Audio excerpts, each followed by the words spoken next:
I would assume everybody in Calvin Cliff has a view of the Eden Park hillside and would continue to have a view of the Eden Park hillside. You answered my question without adding the last piece. I've not challenged that, and I won't. But isn't it also true that the residents of Calvin Cliff have, depending on what floor they're on, views of the Ohio River and the Ohio River Valley across your property, sometimes over, sometimes through the trees that are or were on your property? But in fact, they had a view of the Ohio River Valley, didn't they? I'm going to object to the form of that question. Cross-examination. Yeah, I'll allow. Answer the question. I think you're asking if the residents have views of the river. That was my question. I have not been in Calvin Cliff. I could not tell you what views they have. But you do understand that in the future, the residents of the first couple of floors will only have a view of the north side of your proposed building, correct? I think you would have to go to their individual apartment and evaluate what they will or what they won't have. You know, we asked that you all present a study of those views, and you've declined to do that, haven't you? We don't have accurate information to provide an analysis. And with regard to stormwater detention, again, this is an area where, because you've not provided complete plans for this project, no one can judge what you're going to be doing for stormwater detention. And we get answers like, well, we'll probably only have to have a couple of pipes under the parking. Why is it that you haven't provided detailed plans for something as critical as how you're going to handle water runoff on a sensitive hillside? We have preliminary grading plans that address the overland flow. We have preliminary calculations to make sure that we can adequately handle that. The civil engineer has estimated the size volume required per city standards, and when I say a couple of pipes, that's basically what he described it as, a couple of pipes. Unfortunately, he's, I don't know if Stan's on. Is he on? No. Yeah, I would let him give you more detail, but anyway, he didn't raise any alarms. He was doing the preliminary calculation to make sure that we wouldn't have any issue fitting it on site underneath the parking lot that is outside of any geogrid or anything else that's going to be, potentially required for the wall. And that information has not been provided in this application, has it? It's preliminary. It's not finalized. My question is that preliminary information included in this application? I would have to defer to Stan if the information may show up on some of the drawings. I'm not aware of any specific location on the drawings. You've approved these drawings as part of your application, haven't you? Believe I don't recall if the grading plan is part of the application or not. Mr. Shermer, you also talked about a 96-inch sewer in your testimony just this morning, correct? I don't think I mentioned it, but the size that is, but go ahead. Well, it is a 96-inch sewer, isn't it, under the property? My understanding, it's identified as a 96-inch from previous meetings with MSD, it's originally like a brick sewer that's been lined with concrete, and it's been, repaired and upgraded over the years. So, to say it's 96, I'm not sure because of, what the existing dimensions are today. The originally planned buildings on this site were not going to be on top of the location of the 96-inch sewer, were they? Well, it's funny you mention that because the 9-unit building that was on site and its foundations are still on site per the direction of building and inspections actually is directly on top of the 96-inch sewer. Isn't it also true that your newly proposed building will also be over the top of the 96-inch sewer in what I guess would be the southwest corner of the proposed building? That is, well, it would be on top of the abandoned 96. It would not be in operation. Okay. And can you tell us what's going to happen to the abandoned 96-inch sewer? Is it simply going to be left in place? It depends on what the engineers recommend. Our goal is obviously to maintain hillside stability, and they may recommend to expose it, crush it. They may recommend to fill it with concrete. Whatever the engineer ultimately recommends. So your testimony now is that it may involve digging down to the sewer? My testimony. I'm gonna object again. We're not here to evaluate the sewer relocation, which is a separate permit. But you're digging into the hillside if you're I'll- going to remove the sewer. So, Mr. Burke, I will overrule the objection. Door is kind of open at this point. Mr. Burke, go ahead. If you are required to remove the sewer, you will be digging into the hillside again. Isn't that correct? Or if we are required to do, then we'll require to dig it out. However, there's a better chance that we're gonna have to just fill it up and leave it in place. Fill it with concrete. But the fact of the matter is, you don't know what you're going to have to do yet because you're rushing to try and get zoning approval without having a complete plan in place for this project. Isn't that right? We're not gonna solve every issue until we've got adequate approvals to move forward on the project. Mr. Sherman, can you tell us, you've talked about the slope on the site being roughly 25%, I believe. Can you tell us what the slope is from Francis Lane to the north wall of your proposed building? We estimated approximately 3 to 1, and I would defer to the grading plan. So, But there's no grading plan in the application, is there? the walls is a grading plan, I believe. Yeah. You also discussed Yeah, and mentioned the he's fact, pulling it up to answer the question. I'm sorry, I thought he was done. He's pulling up the graphic. Am I right, Paul, to answer the question? Yeah, and it sounds like maybe page 4 of the application was the grading plan. I may or may not have it in my slides. If you can give me a second, I can pull it up. But anyway, was there a question there that I can answer while I'm pulling it up?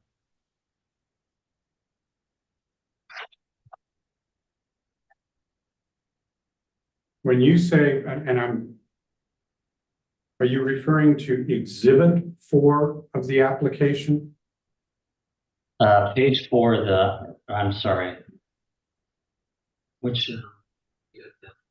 Proposed grading plan, exhibit 4, page 3, is that right? Okay, what's the next one? 4.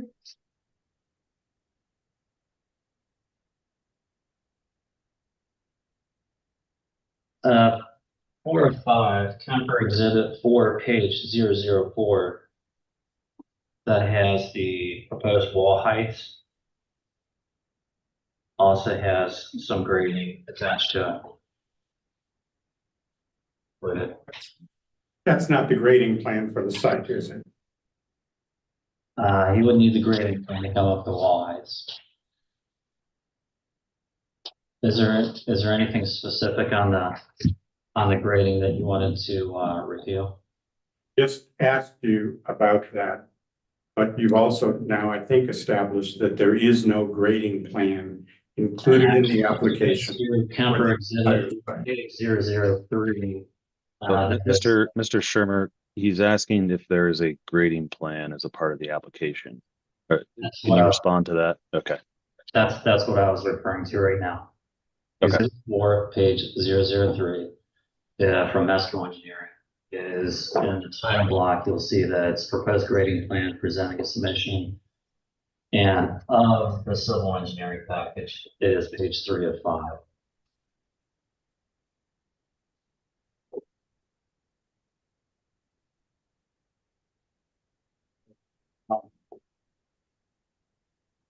Mr. Shermer, you acknowledged that the building that used to be at the corner of Francis and Kemper, the southeast corner, I guess that would be, was not particularly attractive, correct? Correct. And you're concerned about the site being attractive? Yes. Why is it that you've left it looking like it still looks today for as long as you have? It's a construction site. That has been virtually quiet for how many months now? It's not necessarily quiet. We've done some preliminary clearing. We've done the demolition of the 9-unit building. We've done the demolition of the leaning old structure.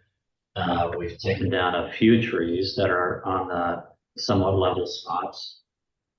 We've installed some erosion control and a construction fence, and we've maintained the right of way as per se inspection requirements.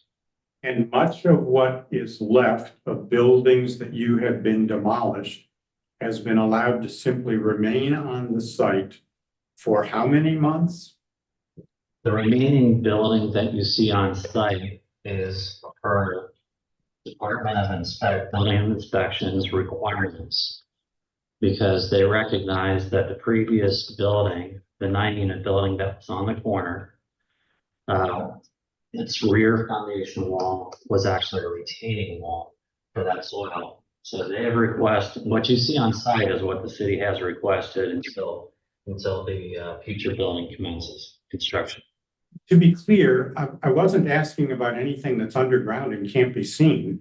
I was asking about the debris which remains scattered on top of the earth on the site. Are you testifying under oath that the city has ordered you to allow that to remain there? When you ask the question, you are not that specific about what you're referring to. Now, if you're talking about some debris on site, are you talking about trash?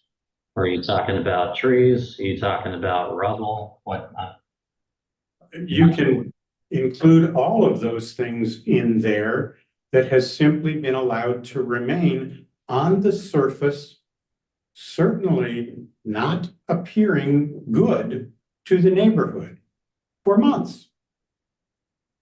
As previously stated, it's a construction site. That's what construction sites look like until that's a finished product. That's all I have. Okay. Mr. Burke, any other questions for any other witnesses? I do not. Kathy, any redirect for Mr. Shermer? Yeah, Mr. Shermer, you've identified in 1433-15 the application requirements for developments in the Hillside District. Yes. And did we supply to the city all the required application documentation when Yeah. filed? Yes. Okay, that's all I have. All right, Mr. Burke. As a follow-up, did you provide information in your application that Mr. Burke. identifies? Yes, sir. Who is this I'm question sorry. for? Good And- point. Good point. Never mind. I will forego it. Mr. Burke, then, if you're ready, we can move into closing arguments. I am prepared to do that right now. Okay, the floor is yours. Thank you. I speak on behalf of both the Edgecliff Condominium Owners Association and the Calvin Cliff Condominium Owners Association. As you know, this hearing comes before you because of Chapter 1433 of the zoning code, regulating development in Cincinnati hillside districts. The purpose of those regulations, as stated in 1433 of the zoning code in 1433-01, is to ensure that development in hillside districts will be, quote, compatible with the natural environment and respect the quality of the urban environment, end quote. And critically to, quote, prevent damage to Cincinnati's hillsides, end quote.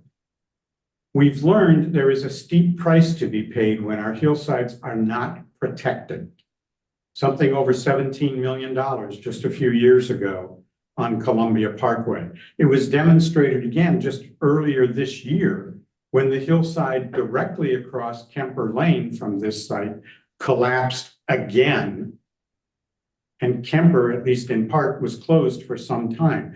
History must teach us that this is an area that must be treated with great care. The development fails to do that, showing inadequate care for the hillside it is located on and little care for the regulations designed to protect it. The project which is before you substantially violates specific provisions of the code, requiring massive variances to be approved. As a result, the application should not be approved. In other cases, as I will document, the proposed project simply ignores other specific provisions which are also violated. The applicant does not want to talk about those and has not included them in the application, even though the applicant was required to do so. Therefore, what is before you is not a complete application, and therefore the project cannot be approved. Section 1433-19 sets out the base development requirements for developments in a hillside district. As we shall see, the application before you violates or ignores most of them. Subparagraph G of 1433-19 limits cut and fill to 8 feet. The applicant seeks a variance allowing a cut and fill of up to 46 feet, or as staff told you, up to a cumulative of 54 feet. If it's 46 feet, that's 5.75 times what is permitted by the code. If it's 54 feet, it's 6.75 times what is permitted by the code. Subparagraph D similarly limits retaining walls to 8 feet. The applicant seeks a variance allowing retaining walls of up to 37 feet. That's 4.6 times what the code allows. These are massively excessive variances the developer seeks, which gives little back to their neighbors to justify them. As a result, they should be denied. If approved, in spite of that, the regulatory controls are rendered meaningless. But if approved, just to deal with the hillside stability issues, you've got to place conditions on this project. And 1433.21C specifically allows the zoning hearing examiner to impose conditions. To protect hillside stability, the conditions should include, and most of these are outlined in the letter I filed with the applicant some weeks ago. Number one, compliance with the Alt and Witzig report. Number two, Alt and Witzig must be on site when earthwork is active or open. Number three, earthwork should be done in the safest time of the year, early summer to mid-fall, as Alt and Witzig acknowledged in their report, but backed away from in their testimony last week. Number four, they must use a drill pier system, and I was pleased to hear that testified to today. There should be a third-party review of the structural plan, and I think that's even more important now that we hear that there is no structural plan in place at this point. As Kathleen Norris testified, the applicant told us when we met with them back in June that it was the applicant's intention to get a third-party review of the architecture to see if the exterior could be enhanced somehow. If you're going to have a third-party review of the architecture to make it look nicer, doesn't it make sense to have a third-party review by a structural engineer to promote the safety of the hillside and the surrounding properties? Number six, there should have been a plan presented to address water runoff from the site during and after construction. We all know that water on these sensitive hillsides is frequently the cause of hillside failure. It's a mystery to me as to why that information was not included in the application, when in most applications for approval of variances by the zoning hearing examiner, that's basic information to be provided.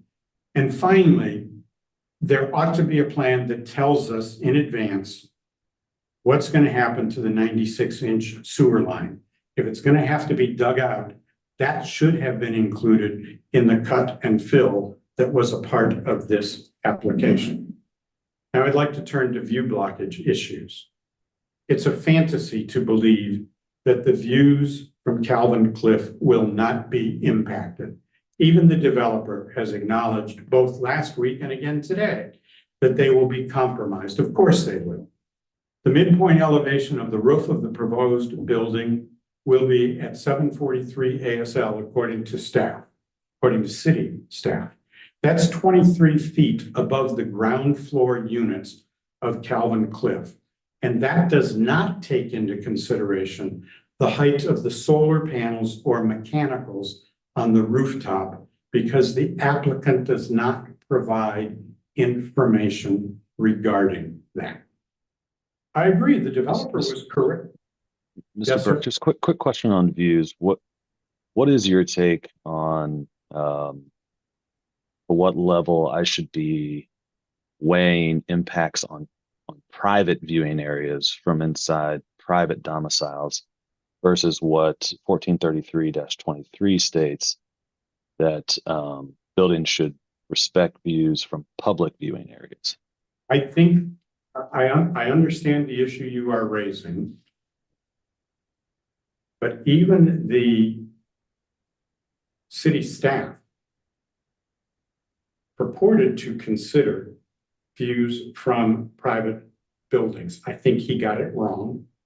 I think you are entitled to consider the view impact. And I'm going to go into that a little bit. I think you have a requirement to consider the view impact. And part of the reason for considering the view impact is that the purpose of the regulations is to respect the quality of the urban environment. And the urban environment is what exists around this site.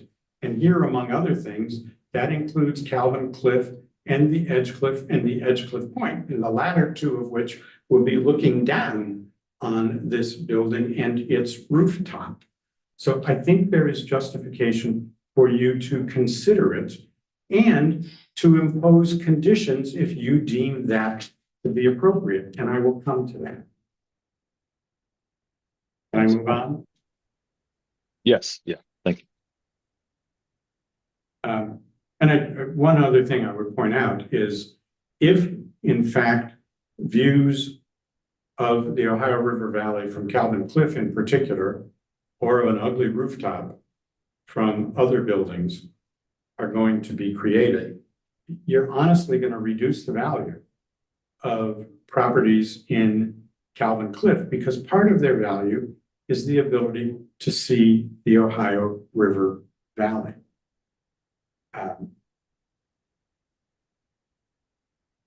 The developer may have been correct and was that the views from Calvin Cliff are restricted to the west because they get the advantage of the views of Eden Park. The views of the Ohio River Valley from Calvin Cliff is and have been across the project site. In some cases, they may have been over or through some trees, but there was a view of the Ohio River Valley. If approved as designed, that view for the residents of the first and second floors of Calvin Cliff will only be of the north side of a building. That needs to be addressed. The base development requirement C of section 1433.19 requires, and has been totally ignored by the developer, quote, stepping buildings proposed below, as this proposed building is, or above the brow of the hill must, and that's the language of the code, must be staggered or stepped in depth or width to match the topography and slope. This building doesn't do that. Section 1433.23 of the Hillside Development Standards specifically require in subsection G, quote, that where applicable, consider the guidelines contained in the Cincinnati Hillside Development Guidelines report to evaluate development applications. Guideline 19 could not be more applicable. Quote, stagger or step building units according to topography, end quote. Complying with this base development requirement and the guideline could help solve the site issue. Remove the top 2 stories of the proposed building and step them down on the south side of the building that is now proposed. Other possible design solutions for staggering or stepping the building exist that could mitigate or limit the view impact loss. For example, the northwest edge of the new building could be realigned with the southeast edge of Calvin Cliff, preserving valuable views of the Ohio River Valley. But in choosing to fail to comply with the specific development standard and guidelines relating to stepping buildings down a hillside that's under the brow of the hill, valuable views of the Ohio River Valley are being compromised by the developer. That should not be permitted. There ought to be a condition imposed on this project to redesign it to save some of those views. Now, let me go to the issue of rooftop noise, heat, and appearance. When the developers met back in June with representatives of the Edgecliff, Calvin Cliff, and Edgecliff Point, rooftop issues were raised, which with the developers who said they would consider them, as Kathleen Norris testified last week about that concern. But the developers haven't. They didn't even want to talk about it now because to do so would document their failure to comply with another base development requirement, as well as another guideline. Base Development Standard 1433-19E requires, quote, rooftop utilities. Rooftop utilities and mechanical equipment should be avoided. If rooftop utilities and mechanical equipment are necessary, screening and sound control must be provided to integrate them into the rooftop, end quote.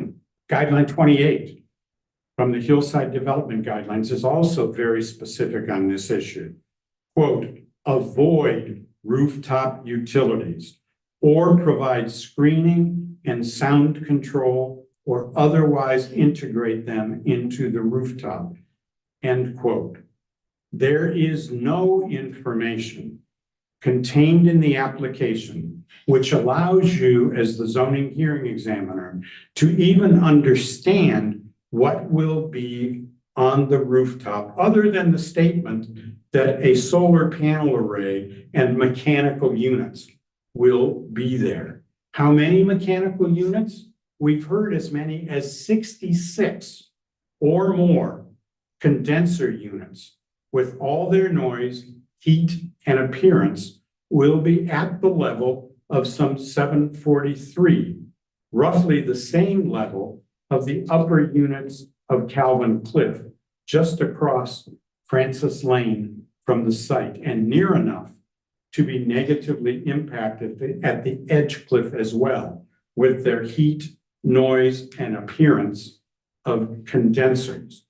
The applicant was required by the code to address the rooftop issue before now, but hasn't. That's just another of several issues documenting why the application is not ready to even be considered for approval.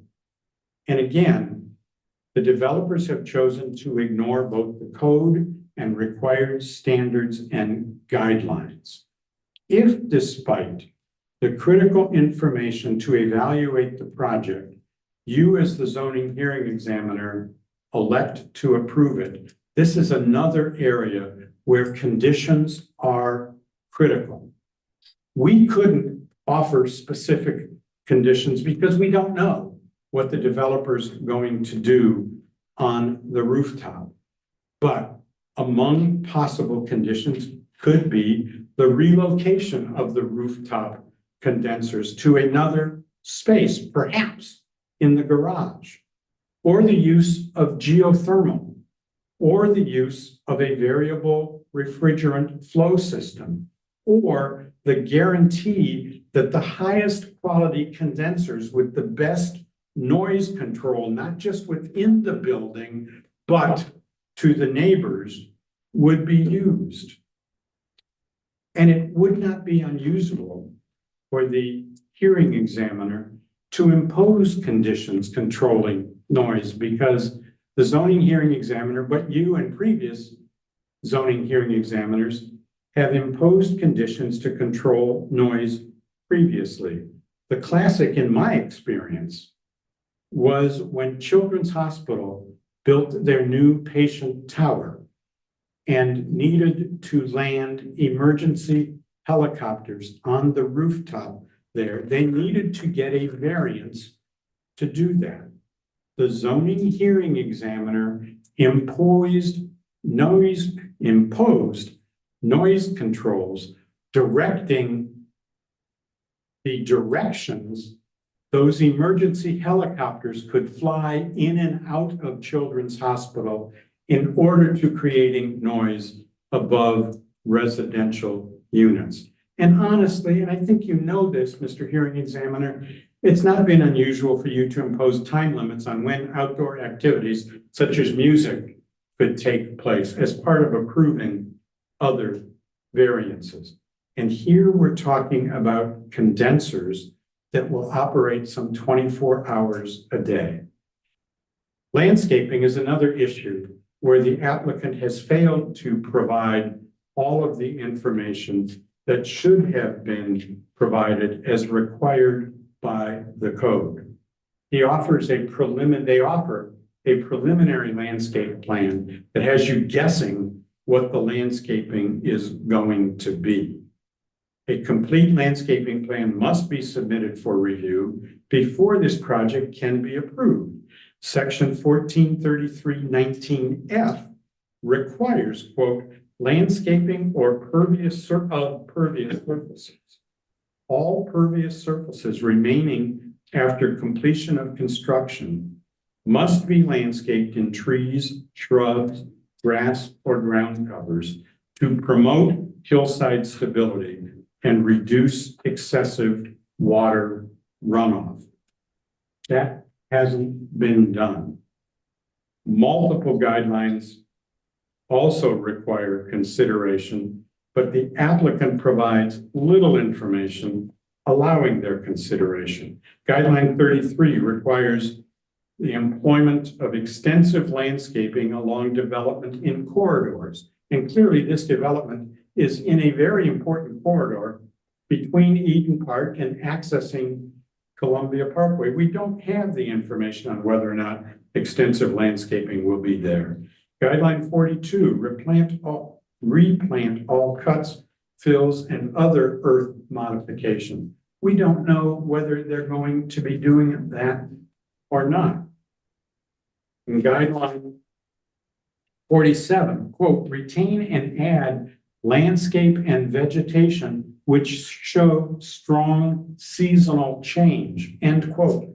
We can't tell whether the proposed landscaping will do that because they haven't told us what that's going to be. Guideline 49 provides site planning, landscaping, and other open space around development which allow and encourage personal and total sensory contact with nature and the nature of the hillside. And again, because the developer has declined, apparently as a money-saving measure, because he's seeking to get your approval on variances without complying with all the rest of the information that should have been applied to you to evaluate whether those variances make sense in light of the impact of the project. They've refused to do that as a money-saving measure, obviously.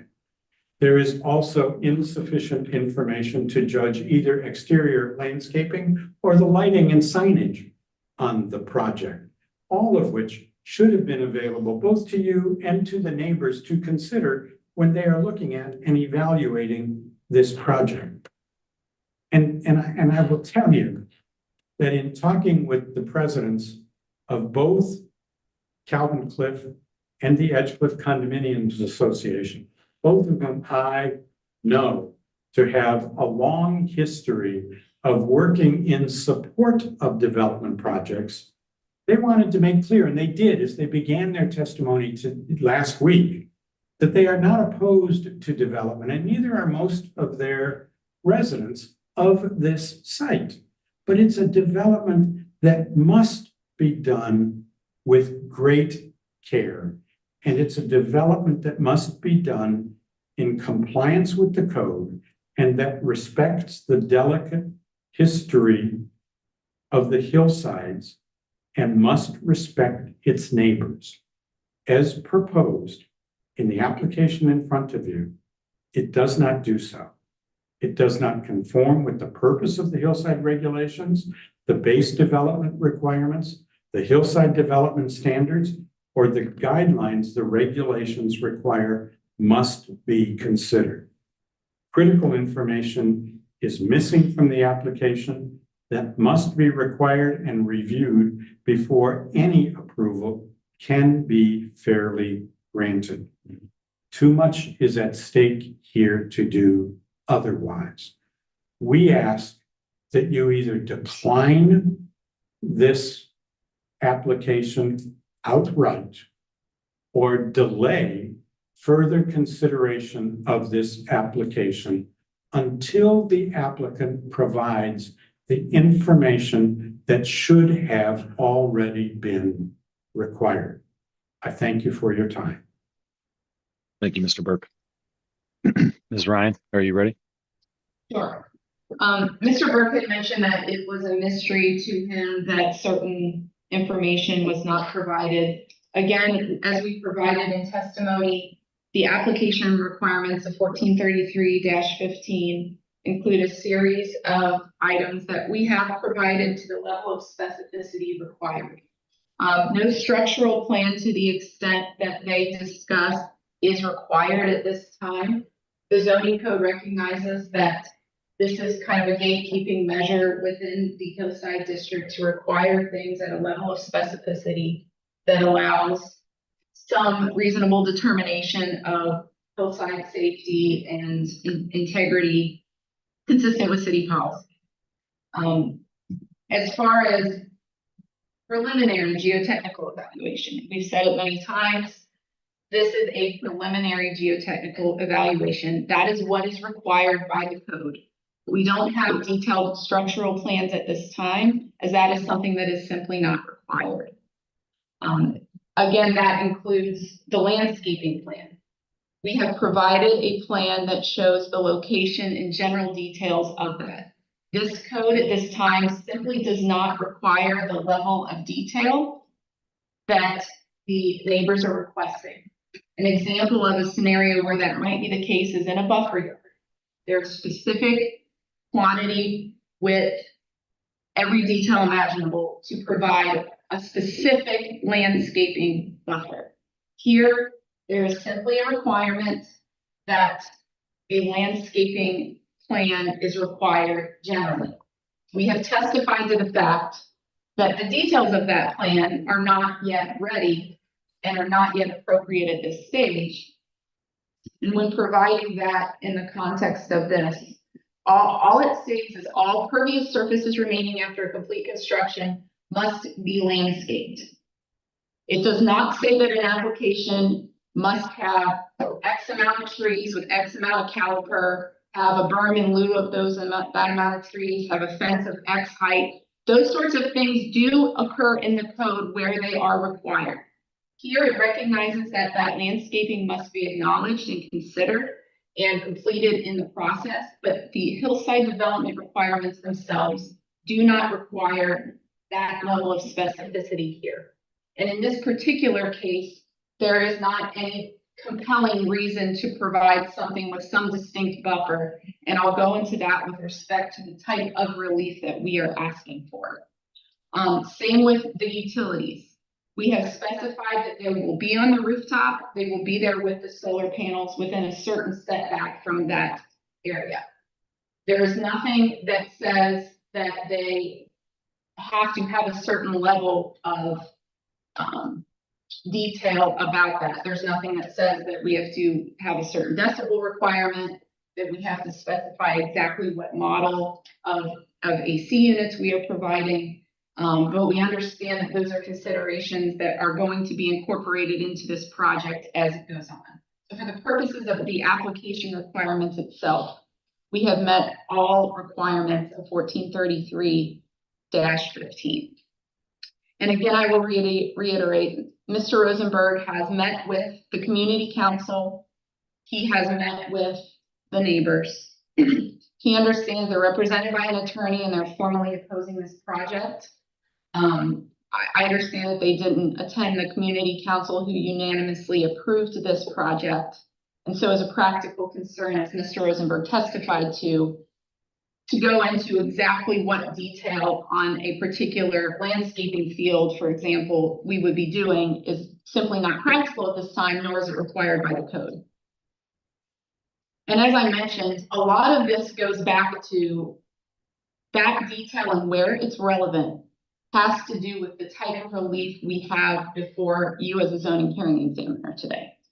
I'll first point out two of our points of relief are the rear setback on a very small portion of the building and the elimination of the 6-foot screen fence and a 10-foot buffer. There has been no opposition or evident testimony regarding that particular issue. And with the setback issue, there has not either. There have been discussions of the overall setbacks that are not up for review before you today, but nothing opposing those. So discarding those, what I think we're really talking about today is the relief before you concerning cut fill and the retaining wall height. As far as, for example, if we were asking for maybe some kind of relief for a retaining wall height next to a couple of houses where it will be very tall. They're saying that our issue here is the way it looks. Or there's certain elimination of trees that are a concern. Maybe if they were to tie that to a certain request for relief, then they could justify a request for a certain level of specificity. Here, that level of specificity simply isn't tied to the type of request for relief that we're asking for. As Mr. Sherman mentioned, we are asking for a very limited relief, not massive variances as have been testified to. Mr. Munzel had stated himself, and Mr. Sherman had confirmed that with properties and developments like this throughout the city, it is customary for there to be relieved. As much as I definitely support that the code says 8 feet or above for cut, fill, and walls, you have to get this sort of relief. One of the things the code says is 8 feet or lower is required. Anything above 8 feet is prohibited. I think one thing that is definitely evident from the true policy of this hillside chapter, above 8 feet is permitted if the applicant can show that they meet the standards of the code. And one of the major considerations here is that it's simply not economical to develop a site of this nature without some forms of relief. And that would include the fact that this particular site, even though it's in a sensitive hillside area, Mr. Shermer pointed out, it's kind of surrounded by some particularly steep hillsides, the one on Calvin Cliff, the one on Eden Park, and the one to the southwest Cliff Point that have had some issues, and they have a distinctly different slope profile that they're working with. Here we're working with a broader and longer slope profile. We're working with a very unique situation concerning a sewer main that would be relocated at the public's expense had something like this not come along. Something that needed to economically justify the development of this site included a certain scale of product that would allow this site to be developed safely with some cut and fill and retaining walls exceeding 8 feet, something that required sewer relocation that justified the elimination of the buildings that are there, that overall improved the site within the neighborhood. The neighbors touch on the view issue. And again, I will point out in the hillside requirements, it specifically states that it is views from the public views. And that's not to say that you will never find a private view discussion before you in this type of hearing. Where that would occur is if there were some request for relief from the building envelope. Perhaps we were asking for a wider building or a taller building. And a neighbor said, my private view is impacted by your product specifically because of the request for relief you're asking for. To me, that would be a completely logical and natural discussion for that type of private view impact. Here, the private view impact has nothing to do whatsoever with that, and we are not asking for any type of relief that they can tie back to, again, the private view aspect. So we would disagree with the fact that that is part of it. Another aspect of that is, as Mr. Shermer testified to, we don't have any even ability to say with certainty what their view was before or how their view is impacted. That's assuming it was even relevant, which again, I don't believe it is. But even if it is relevant, it would be contingent upon the private property owner who is presenting that to provide some evidence of what those existing before and after views are, and nothing like that has even been brought up either. We're not clear at this point if that was relevant, what that view impact is. Not a single graphic photograph or anything of that nature.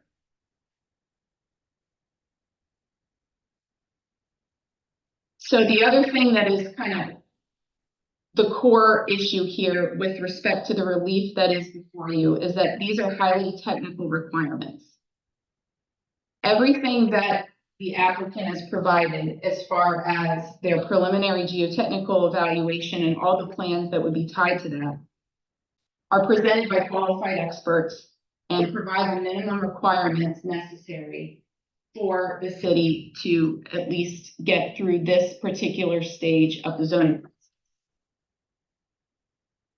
That's important because with this context of an administrative hearing, that is the type of evidence that is required, and to rely on anything beyond that would be inappropriate.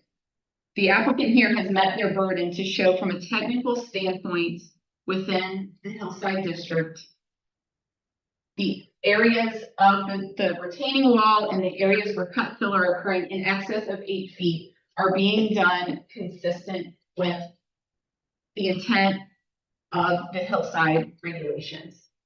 As stated in Shelley Materials versus Daniels, if evidence on technical subjects is to be of any help to agencies and courts, it should rest on some demonstrably accurate foundation.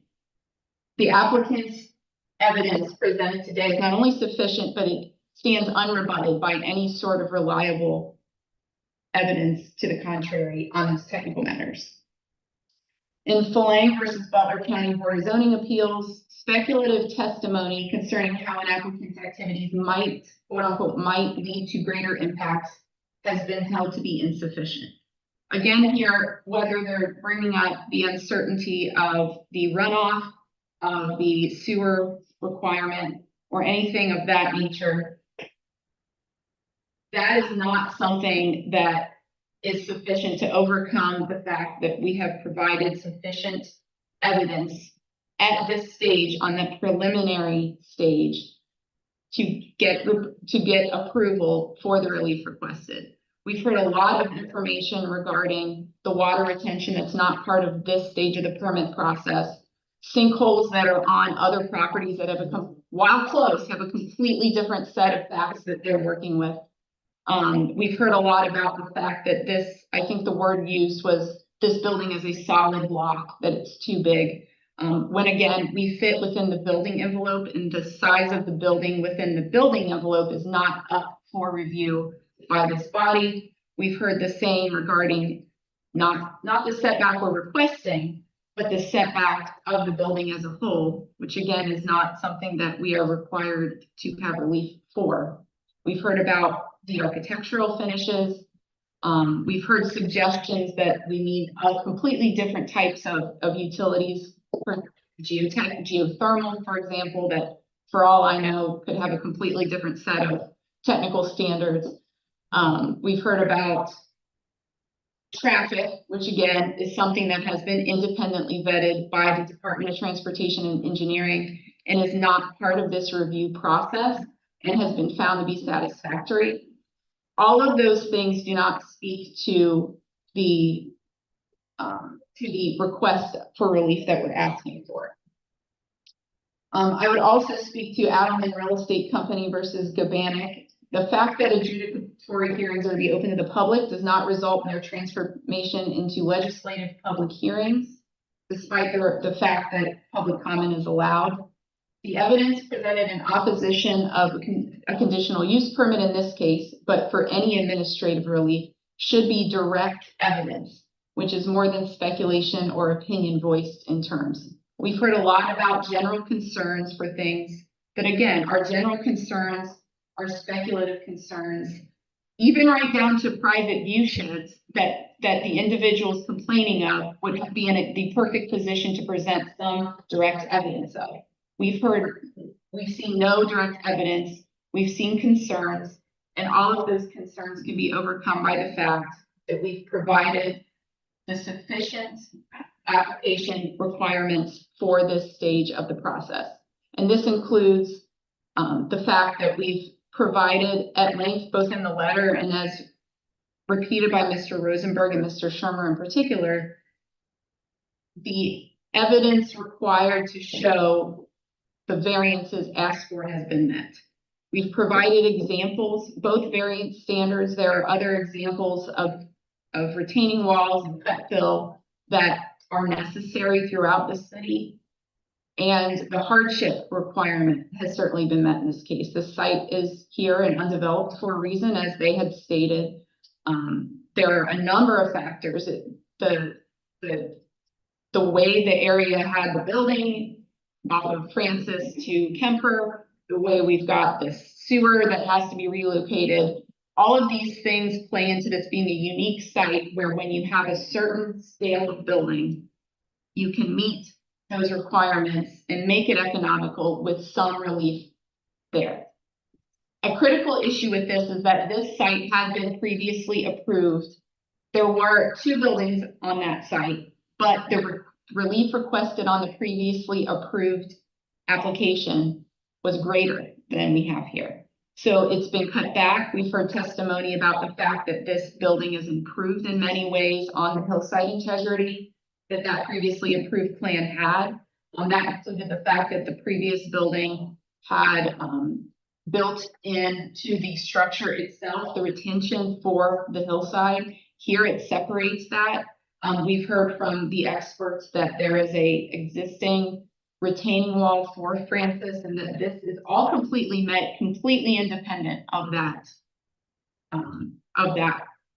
separate retaining wall, and that this area, that this site, by having the retaining walls and the building oriented as they are, also provides the ability for it to at least be low enough that this is an economically scaled site without the need for additional height.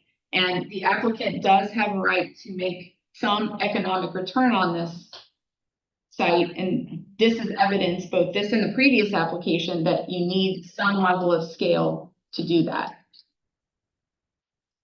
Mr. Menzel summarized it well when he went through the number of kind of main points.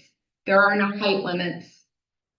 Any sort of interference, quote unquote, interference with the views that those heights supposedly present is been a weak case that's been made, both because of the fact that this zoning code does not require it from private views, and it's not tied to the relief requested for building envelope variances, and it's no evidence has been presented as such. As Mr. Menzel had said, in a hillside overlay, in his 9 years, many majority require hillside relief of some sort. This is very typical of hillsides generally and in this area. Again, the design requirements are not relevant at this point. This isn't an urban design district. This is one that doesn't have anything like that. So I would again, just 2 main points. The application as submitted is sufficient. The neighbors may not like the level of detail that's been provided, but the details have been provided under the code and as required by staff at this stage. There is no specific level of detail called out for the rooftop utilities or for landscaping at this stage, just that there are sufficient information provided about what the plan is going to be. Where there is additional detail required within the code for those things, the zoning code specifically says so, and it does not do that here. Every requirement of 1433-15 has been satisfied. Some of these things are preliminary in nature because that's what the zoning code requires now. To the extent that relief is requested, again, I'll avoid the discussion of the fence elimination and the small area of setback that appear not to be up for discussion, but the retaining wall height and the cut fill have been met with this application. The scale and the economics of it satisfy the requirements, the variance requirements, and they do so reasonably within the spirit of chapter 1433. And I would ask that you would approve as is without any other further proposed conditions. Thank you. Okay, thank you, Ms. Ryan, and thank everyone for your time and your testimony and attention during this hearing. Of course, to Mr. Burke and Ms. Ryan for their very thorough and professional presentations. I have a lot of information to review here, and so I will begin that task and within the next few weeks have a written formal decision on this matter. If you received a Zoom invite or registered for this hearing, I have your email and you will be included on the email that goes out sending that decision. And so everyone should get a copy of that decision really just moments after it's complete in a PDF and an email. If for any reason you join the meeting or without registering or without receiving a link from us, you can email me directly and I'll be sure to include you on that list of recipients.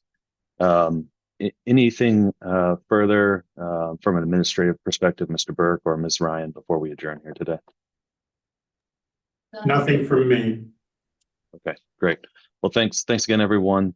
Hope you all have a wonderful day. We are adjourned.